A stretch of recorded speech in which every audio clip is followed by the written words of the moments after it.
खबर आप तक पहुंचाएंगे। वफाकी काबीना ने पंजाब इंतखाबात के लिए फंड्स फराहम करने से माजूरी जाहिर कर दी है।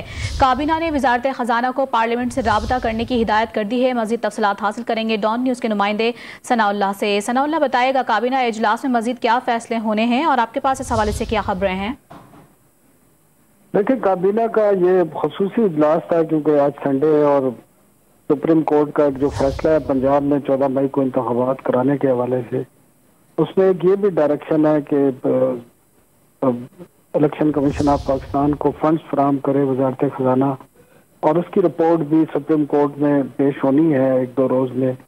तो वजारत खजाना ने एडवाइस मांगी थी काबीना डिवीजन पर से, जिससे तफसीली काबीना के इजलास में गौर किया गया और काबीना में जो हमें जराए बता रहे हैं इस पर तफसीली जायजे के बाद ये कराए, क्योंकि पार्लियामेंट की इस हवाले से करारदाद भी आ चुकी है और सुप्रीम कोर्ट के इस हवाले से काबीना के बाद अक्सर अरकान बल्कि ये समझते हैं कि सुप्रीम कोर्ट के 2 फैसले हैं, एक 3 रुकनी बेंच का और एक 7 रुकनी बेंच का कहा जा रहा है, जिसमें 4 जजेस की अक्सरियत से इसको मुस्तरद किया गया है। तो काबीना ने अब ये करार दिया है कि ये वजारत खजाना पार्लियामेंट में जाए और पार्लियामेंट इस बारे में एडवाइस दे क्या कि कौन सा फैसला जो है वो एक्सेप्ट किया जाए जिसकी बुनियाद पर फंड्स फराहम किए जाएं, और अगर ये फंड्स फराहम किए जाते हैं तो फिर हुकूमत का ये मौक़िफ़ कमजोर हो जाएगा कि ये 4-3 का फैसला था बल्कि 3-2 का नहीं था। जी ठीक, फंड्स फराहमी का फैसला पार्लियामेंट से कराने की हिदायत की गई है। तफसीलात से आगाह करते हैं इस्लामाबाद के चीफ रिपोर्टर